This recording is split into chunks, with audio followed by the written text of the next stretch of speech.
Hey everyone, I hope you all are doing well and staying healthy. I am so very excited to officially announce that this Friday, May 15th, my husband and I will be adopting our foster son, Bubba. We, along with the rest of our friends and family, have been looking forward to this day for a very, very long time, and we're so excited that it is almost here. Unfortunately, due to COVID, we're not able to have the adoption day that we had planned on having. We originally planned on having all of our friends and family in the courtroom with us to witness Bubba's adoption and then to have a huge party the next day to celebrate. Thankfully, COVID is not pushing back adoption, so we are still able to adopt our son virtually. So on Friday, we will virtually adopt our son. We will have a few family members with us, all family members who we've been around since this whole thing started, so no one's concerned about getting sick. I will obviously be vlogging the day to share with you. I did hire a photographer, so there'll be lots of photos being taken. If you are not following me on Instagram, highly recommend it because I will be sharing the first picture of Bubba without a blurred face on my Instagram and announcing his name, and you guys are just going to die at how stinking cute he is. I cannot wait to share him with all of you. So make sure to follow me over on Instagram. I will have it linked in the description box below. If you do already follow me on Instagram, then you may have seen my Instagram stories where I was crying and talking about how emotional I got in my adoption announcement video.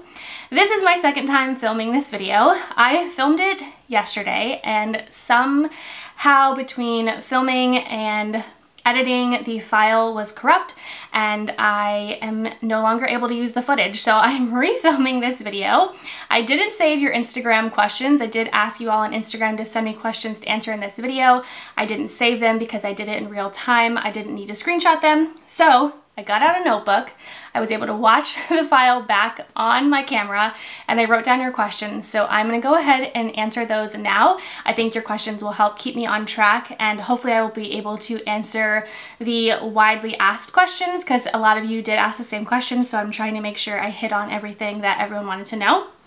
So I'm going to get started with the first question. Will we get to see his face and will you share his name? Yes, just like I said a few minutes ago, we will be showing his face and saying his name for the first time on Instagram, and of course we will be sharing lots of throwback pictures from when he was a baby. I'll be sharing lots of clips that I wasn't able to share.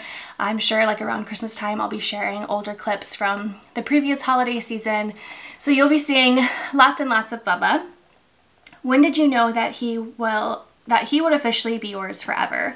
So legally, we knew that he would officially be ours around November of last year. So November 2019, we started the TPR process, which is terminating parental rights. In May of 2018, the judge did change Bubba's case plan to adoption. So obviously, it's pretty much always reunification when a child comes into foster care. In May, that goal was changed to adoption. And then in November was when TPR started. So we knew last year that he would be adopted. However, we had a really good feeling that he would probably be adopted from the start. Just knowing his case, knowing the reason why he came into foster care, we had a pretty good feeling that he would be adopted. That being said, we did not know that until he was placed with us. So we didn't say yes to fostering him because we knew he was going to be adopted. We had no idea really much about him when we said yes to fostering him. But once we kind of knew his story, heard his background, we had a good feeling it might lead to adoption. And then legally, we kind of knew late last year. Did you go into foster care with the intention to adopt? We did not. Foster care was not something that I had really ever planned on doing. I've always wanted to be a mom, and I always thought that it would just be easy and I would get pregnant naturally and I would have all these babies and it would just be this wonderful journey. And it wasn't that for me. It was not easy at all. If you've been following me for a while, you know my story. I've had 2 miscarriages. I've done a few fertility treatments, and I just really felt like God was pulling us towards foster care. It took me 2 years to officially just say, okay, God, I hear you, I will do it. I just felt this tug on my heart that we were supposed to foster. I felt like I was getting all these signs that were pointing me towards fostering. And finally I just said, okay, God, I surrender, I'll do what you want me to do. So we started fostering with just not really knowing what the outcome would be. We just thought God was pulling us in this direction. We're going to follow where he's leading and we'll see what happens. If we adopt from foster care, great. If we foster a child that is reunified with their parents, awesome. If we foster and get pregnant, that's great too. We really had no plan. I'm so glad that we're able to adopt Bubba, but that was not our plan. But like I said, we never really had a plan. So it's working out great. If you foster first, do you have to pay adoption fees? No, you do not. There are 0 adoption fees when you adopt from foster care. Why did you announce the date of his adoption on Instagram? Can things still change? No, it is done. He will be adopted on Friday. All of the paperwork is signed. Everything is officially done. It just needs to be signed off by the judge, and he will officially share our last name. Did his bio parents appeal termination of rights? They did not. What did you do first when you found out you were going to be his mom forever? Nothing. I didn't do anything special. I have always felt like Bubba's mom from day one. I've always treated him as my own. I've loved him as my own flesh and blood since the moment I laid my eyes on him. And when I was told that it was legally all going to be official, I of course was over the moon excited, but I think we're making legal what has always been. And for me, during this whole process, I've never let myself feel a lot of emotions. I just dodged them. If it was good, I dodged it. If it was bad, I dodged it. If it was kind of in the middle, I dodged it. I didn't want to feel anything too extreme because I have a history of miscarriages, and I would get so excited and I would start planning a nursery and start choosing names and start picking out my diaper bag and all of these things, and then it ended in so much heartbreak and sadness, and I just really didn't want to put myself in that position this time around, which I know that if Bubba was reunified at any point, I would be sad and it would hurt, but I was trying to just put this wall up to protect myself from feeling so many emotions. I'm not sure that it would have worked, but that was my plan. So I haven't really let myself feel. I think now that adoption day is right around the corner, I'm starting to like get a little emotional and really just kind of starting to feel all of the feelings. And I think once Bubba is officially ours, I will probably have a good hard cry, let it all out, and then move on.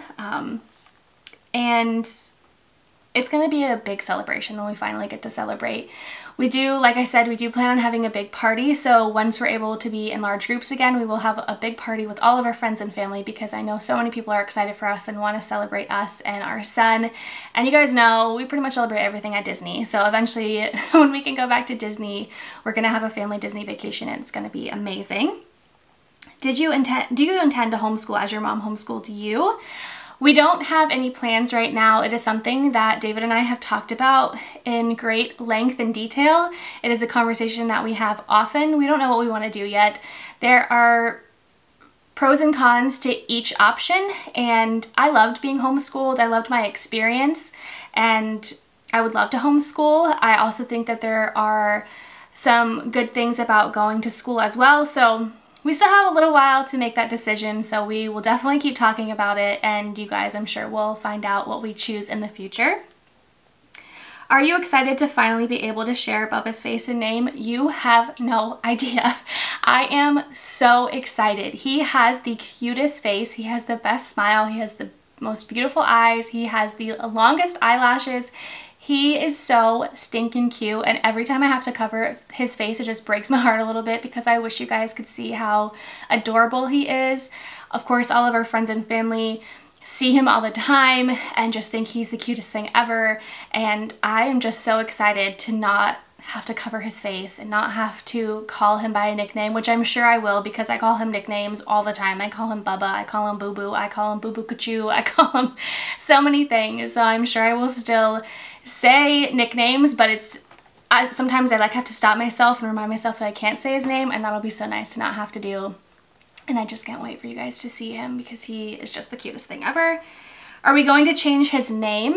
We will not be changing his first name. His first name will stay the same. We are changing his middle name, and he will have our last name. And like I said, I'm going to announce his name on Instagram on Friday, so don't forget to follow. Are you going to foster more kids after Bubba with the intention to adopt? Whew, okay, so part of the reason why I haven't been so active on YouTube or social media in general is because I have been so focused on Bubba's case and on foster care in general. There is a lot that goes into adoption. We have spent months and months and months preparing paperwork, making phone calls, texting, emailing, doing all of the things. And then on top of that, we have to renew our foster care license. So here in Florida, you have to renew your license every single year. I'm not sure if that's the same for every state, but in Florida, you have to renew your license every year, and it's quite a long process. You have to do water safety training, CPR training, I'm listening to podcasts, reading parenting books, doing all of these things on top of paperwork. My parents have paperwork to do, fingerprinting. It's a lot. So I'm doing all of that on top of Bubba's adoption. So yes, we do plan on fostering again. We will be renewed for a whole nother year at this point. I think our license expires towards the end of this month, so we're not completely renewed yet, but we will be renewed for a whole nother year, and we are open to growing our family in however God sees fit. I'm open to biological children. I'm open to possibly doing more fertility treatments. I'm open to fostering. I'm just praying that God's will be done. There are not a lot of kids being placed in foster care right now because, well, there's several reasons, and it's not, I think when people hear that there's not very many kids being placed in foster care, your first thought is, oh my gosh, that's amazing. But the reason is because kids aren't in school right now and teachers aren't reporting things, and there's just a lot of reasons why kids are not going into foster care that should be going into foster care. So I'm not sure what will happen in the next year.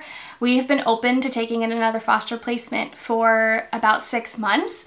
We have always been licensed for 2, so our doors have been open for 6 months and there hasn't been another child come in. So I don't know if there will be another placement in the next year. After the year is up and we have to renew our license from there, we'll see where we feel like God is leading, but we are definitely open to it.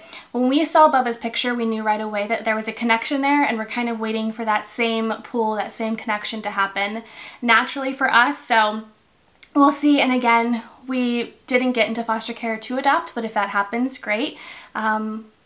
We are open to anything at this point. How long after TPR, terminating parental rights, was the adoption scheduled? So TPR was officially done. Parental rights were officially terminated in February, so we are now adopting in May, so 3 months, which I feel like is pretty good. I think that we were told anywhere from 2 to 3 months, so I'm happy with that. How will we celebrate?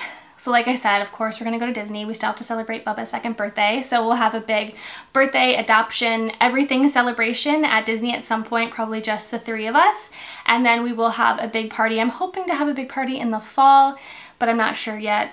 It just kind of depends on what's going on in the world, but we'd love to have a big party. All of our friends and family from out of town will come in, and I'm hoping to get him baptized that same weekend, so hopefully we can have a big party, and then whoever wants to be there to witness his baptism can be there for that.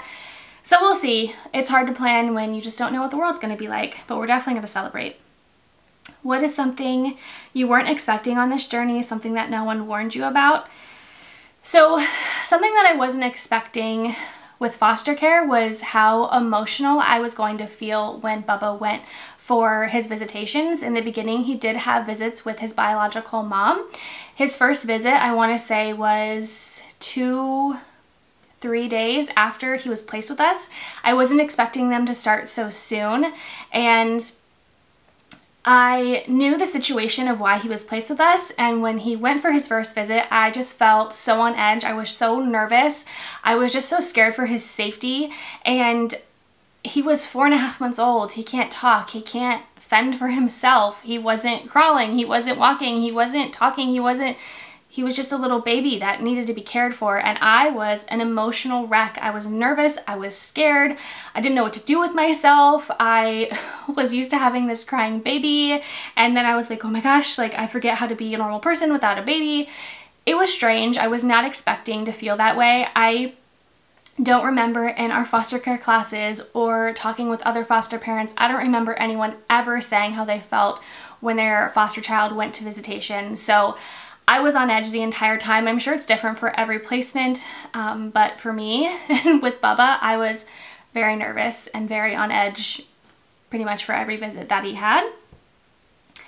What was the hardest thing mentally about this whole thing, and how did you deal with it? So there was 2 things that were really hard. I think when I look at the big picture, when I take a step back and I look at the entire process, I think one of the hardest things for me was just the unknown. Was Bubba going to be reunified? Was he going to be adopted? Were we going to be able to travel? Every time we went out of state, we had to have it signed off by the judge and every single person on Bubba's team. And I mean, sometimes we didn't get approval until the day before we were supposed to leave. So that always had me on edge. Not being able to plan for the future, not knowing if we were going to be able to have his first birthday party, or was he going to be reunified, or it was just so unknown, and I just hated the unknown of it all. And then the other hardest thing, which when I filmed the first video, when I filmed this the first time, I didn't think about this until after, but I think the hardest thing for me personally was sitting in the courtroom. I was at every single hearing, every single JR, every single anything that had to do with Bubba. I was there. I felt like I knew him the best. He was with me 24/7, and I wanted to be there to advocate for him and to say how I felt and to speak up for him, because he's a baby. He can't speak up for himself. And to sit in some of those hearings and to hear people who had no idea anything about this child, had never even been around this child, talk about the situation and talk about what's best for my child, who I am loving and caring and I'm with 24/7. How can these people who don't even know him make these decisions for him? It was so hard. Pretty much every single time that I was in the courtroom, I was asked to testify, but I could only speak on how he was doing and how he was growing and how he was, if he was happy. So it was hard to hear all these people make decisions that they really didn't know anything about, and it was hard to hold my tongue. And how did I deal with it? I called my best friend as soon as every single one of those hearings were over, and I just vented out all of my frustrations. Thank you, Melissa, for all of the calls that you had to put up with. There were several times where I just called and cried, I called and screamed, I called and cussed. It was hard, and I'm so thankful that I had a person to listen. My mom was there for me. She went to almost every hearing with me as well, to be there for me, to be there with Bubba, and I'm just thankful that I had a good team of people. David was there for some of the hearings as well, and court hearing days were the hardest. I'm really thankful that I had some really amazing people there for me. And then the last question is, any advice for someone at the start of an expected long TPR trial? My best advice for you is to hang tight and pray. It is going to be hard, it's going to be emotional, but you'll get through it and it'll all work out. I always pray for God's will, whether that means reunification or adoption. It's hard. I think it's hard to say what's going to be best for a child, long run, short term. It's hard to make that decision. I don't know how the judges and the attorneys do it. But I always prayed for God's will, and it was hard going through it. Like I said, TPR started for us in November. It wasn't over until February, which isn't really that long, but it was emotional and hard. But I'm praying for you. You're in my thoughts. I hope that it all goes well. So that is all of your questions that you guys had for me. I just wanted to take a minute to say thank you so much. You guys have made this celebration even better by all of the comments that I have received on Instagram and Facebook, by all of the direct messages that I've sent. I mean, you guys have sent paragraphs about how long you've been following my journey and how happy you are for us, and I just thank you so much. I have been sharing my life on the internet for 10 years. I started doing YouTube videos when I graduated from high school, and here I am at 27, gonna be 28 soon. I am a wife, I own a home, I'm about to adopt my foster son. It has been quite the journey, and I am so thankful for all of you who have been here for the long haul. I'm thankful for everyone who is just tuning in and starting to follow along our journey. The best is yet to come, so if you're not subscribed, make sure to subscribe. I also know that a lot of you are celebrating with us, and I just wanted to let you know that I do have a P.O. box, and Bubba loves checking the mail. So if you wanted to send a card or have your kids draw a picture or something like that, we would absolutely love that. You can send cards and pictures to our P.O. box at any time. I will have the address in the description box below. Bubba would be just so excited to see all of the cards that you guys don't send that. Don't feel like you have to send anything. You never have to send anything, but if you want to celebrate with us and you would like to send just a little card or a little note, we would love that. Like I said, the past few months have been very stressful as I've been going through the adoption process and the relicensing process. It's been a lot on me emotionally. It's been a lot on me mentally. It's been very stressful. I have pretty much focused on that, and the other 5% of the time, so 95% of the time, I'm totally focused on that. The other 5% of the time, I'm on TikTok. I started a TikTok account, which is something I never thought that I would do, but it has been so good for me. It is just a place where I feel like I can let loose, and it's quick and easy, and I've had so much fun creating content on TikTok. So if you have a TikTok account and you want to follow me, I'll have mine in the description box below. It has just been so fun. And it's been something that has been able to relieve my stress and kind of get my mind off of the hard times, because it's not easy being a foster parent. It's not easy at all. But again, thank you guys so much for your support. Make sure you're following on Instagram to see the big reveal of our son. I will have lots of videos featuring him in the future. Thank you guys so much for watching, and I will see you soon. Bye, everyone.